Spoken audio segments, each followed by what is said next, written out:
Twin Turbo Tuesday then, first upload for 2020. I didn't get quite as much time as maybe I would have liked over the Christmas New Year break on this, however I did get a bit done. As you can see, things have changed a little bit under here. So finished the intake pipes almost for both turbos. So we've got the silicone join there just to give a bit of flex for differential in movement between the two turbos for heat expansion. And I've just ordered an air filter which I believe will fit down here, and then the larger Bosch air flow meter that we're running, which is larger than the 4.6 one, will locate under here. So we'll finish that pipe work off once the air filter's here. I was originally looking at, here we are, here's the pipe I was using, to come back round to the original air intake through the wing I think I mentioned on the last video. However, running out of space and decided to keep it simple and just go with an air filter here for now. Main reason for running it back around here was in case I ever went snorkel setup, but I think for this at the moment, as it's a bit development, to know that we've not got any restrictions on the bend into the airflow meter, and I certainly don't want to pipe up to a snorkel straight away, let's just go over air filter straight to the airflow meter. Nice and simple. Which obviously meant I could redo this bit of pipe, because I did have the 4.6 MAF there, which means I now don't need to worry about the breather system, which again I've commented on in previous videos, because the airflow meter will be here. I will tap into this intake pipe and run that to a catch can with a gauzed filter in it, and then both rocker cover breathers will go to that catch can. So that's where I'm up to. I've also built both of the turbo down pipes, just the sections that go onto the rear of the turbo, and the front turbo has the flexi on there as well. So I'm now starting to build the exhaust Y piece, as it will be. Oh yeah, I did actually weld a bit of exhaust pipe onto the bottom of that one as well last night. Just tack it on. Somewhere there in the void. Yeah. So I've kind of drawn up a bit of a to-do list. So I know where I'm headed and what I've got to do, and it's grown.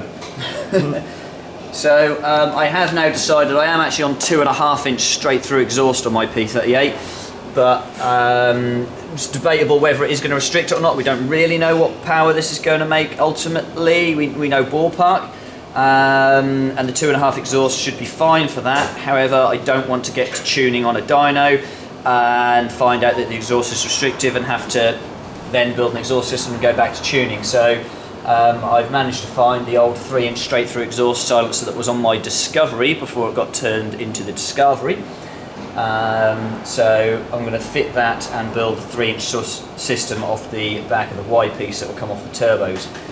Lambda wiring, obviously I do still need to monitor each bank individually. I believe the actual lambda wiring is going to be long enough to come up here into the Y piece, so I'll run lambda bosses in there. So I'm going to unpick the wiring on this car to make sure it's long enough, and then I'll be unpicking the wiring on my car to do the same. ECU location, it's originally here, however I've had a bit of a play. If I walk around the back, it used to be, without modifying anything yet, the wiring loom does come up around here. It's without unpicking anything. So although my vaporizer's here, this car sort of gives a very misleading space picture, because the brake booster block and everything is missing from here. I am thinking possibly the ECU is going to mount up here. Haven't really confirmed that yet, but that's where I am in the thought process, that it might move over there, which means I can get rid of this box. Breather system I just discussed, so I've got that to do. Charge cooler, pump and header tank. So the pump hopefully will tuck underneath this front pipe, and then the header tank will locate here, or yeah, somewhere. I'm probably going to have to make that up as we go along. And then the next thing on this is charge cooler mounts. So I haven't actually built any mounts for this yet, but that just needs some little brackets on it. Air temperature sensor, I'm going to have a Bosch air temp sensor for in the air intake pipe. So that will allow correct air intake reading, because the airflow meter is now going to be pre-turbo. That was the one downfall of moving it pre-turbo, but that's the only negative really. we're going to make sure it doesn't film up with any oil, potentially from the breather system, by having it pre-turbo, so that's nice. But yeah, do need to just source that part and install that. Air filter and MAF, just discussed. Cruise control, pump, etc. Currently located where the radiator would be. There we are. Yeah, it's fine. Again, these two items can be separated. It's only a bit of pipe that joins the two. The wires for this that are over here can be extended. No, they're not the wires for that. They're down there somewhere. Can be extended. So again, with opening a bit of space up there, I've got a plan.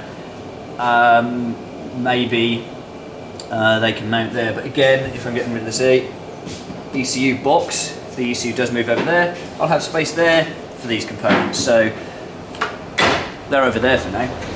Mounted. Cross it off, Ian. Yeah, cross it off. Heat shields. So I do need to build some heat shields. The stainless sheet is here for that.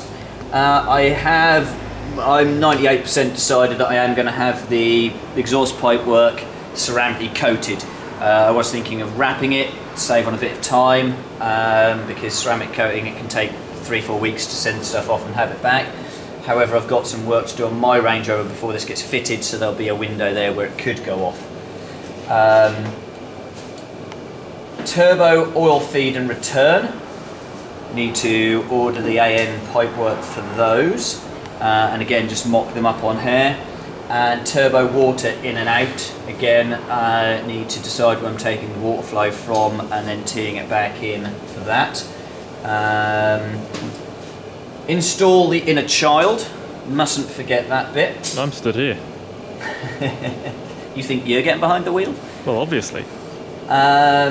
Front turbo actuator, because I keep forgetting about it because I've boxed it away, but this front turbo doesn't have an actuator, so at the moment isn't going to generate any boost. And then a boost controller, because these are only 0.3 bar actuators.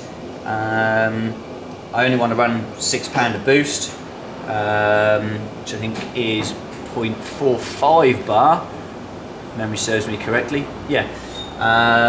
So yeah, I'd probably look at a dual turbo boost, electronic boost controller, or possibly change actuators for ones with a slightly stronger spring in. Again, just sort of having thought processes on that. So that's where I'm at. Not really a lot has changed in terms of visual looks, but getting closer every time we do a video. This weekend, hopefully, I will get further into the exhaust system, and then the weekend after that, hopefully finish the exhaust system, which means the next video we'll have a nice 3-inch stainless exhaust to show you all, and maybe I'll have ordered some, let's pick an item, some turbo oil feed pipes. Let's see if we can get them done by the next video as well, and water. We'll see you in a month's time then. Yeah, no, 2 weeks. 2 weeks for an exhaust, turbo oil feed and return, and turbo water pipes. Ought to be doable, doesn't it? Well, you're working on it. You tell me. That'll do. I've told you not to press the off button until we've truly finished. Well, I assume when you walk off that you're done. No, so I've done a list as well for my Range Rover because I have got some work to do on that before this gets fitted. So I need to put the fuel pressure regulator in, the 4-bar regulator. Need to change the intake manifold so I can change my LPG injector location, because when you're running forced induction, where you're injecting the LPG on the air intake is far more critical. And also, while I'm there doing that, I need to change the injectors for the 12-hole Bosch injectors we've got. And also, I'm putting wideband lambda on it, not dual. I'm just going to run one wideband lambda.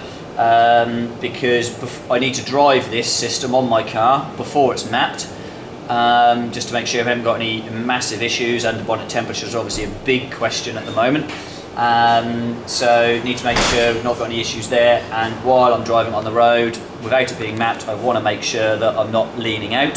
So putting a wideband lambda on, we've got an invert system here. I'll put a large Boss in the exhaust and can at least then monitor that and know how far I can push the loud pedal without being mapped.